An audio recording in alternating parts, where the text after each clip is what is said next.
sebuah desa yang ada di Jawa Tengah, hiduplah seorang janda tua bernama Mbok Sri. Ia hidup sebatang kara dan sangat menginginkan kehadiran seorang anak. Suatu malam, Mbok Sri ini bermimpi didatangi oleh sesosok makhluk raksasa yang sangat besar.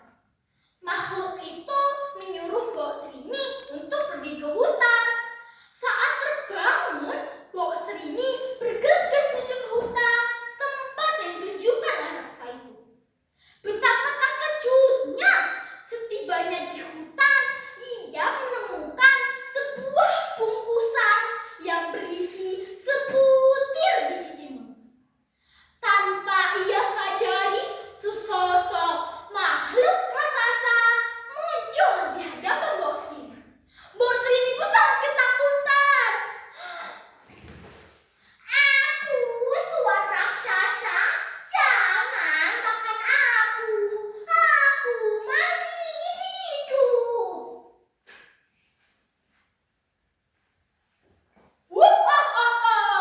Aku tidak akan memakanmu, janda tua. Bukankah kamu menginginkan kehadiran seorang anak? Lekas tanam biji timun itu. Kelak kamu akan mendapatkan seorang anak perempuan. Tetapi ingat, kamu harus menyerahkan kepadaku saat ia sudah dewasa. Akan kujadikan santapanku.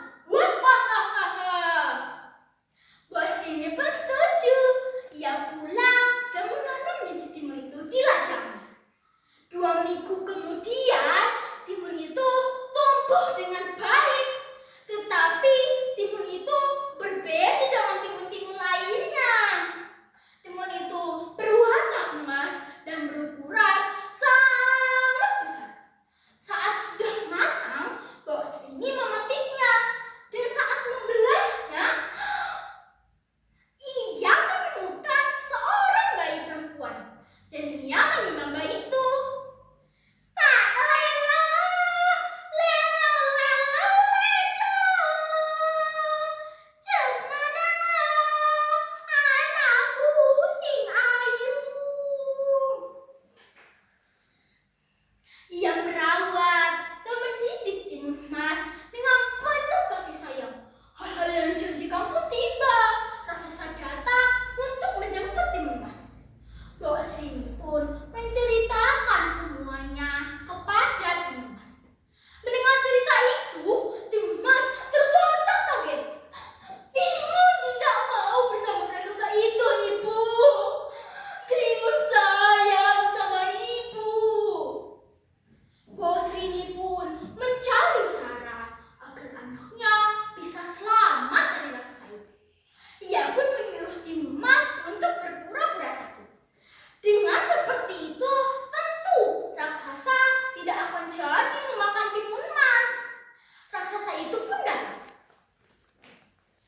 "Maaf, tuan raksasa, anak itu sedang sakit keras. Jika kamu makannya sekarang, tentu dagingnya tidak akan enak. Bagaimana jika 3 hari lagi kamu datang untuk menjemputnya? Akan kusembuhkan sakitnya dulu." Raksasa itu pun percaya dan akhirnya menghilang. Mbok Sri ini pun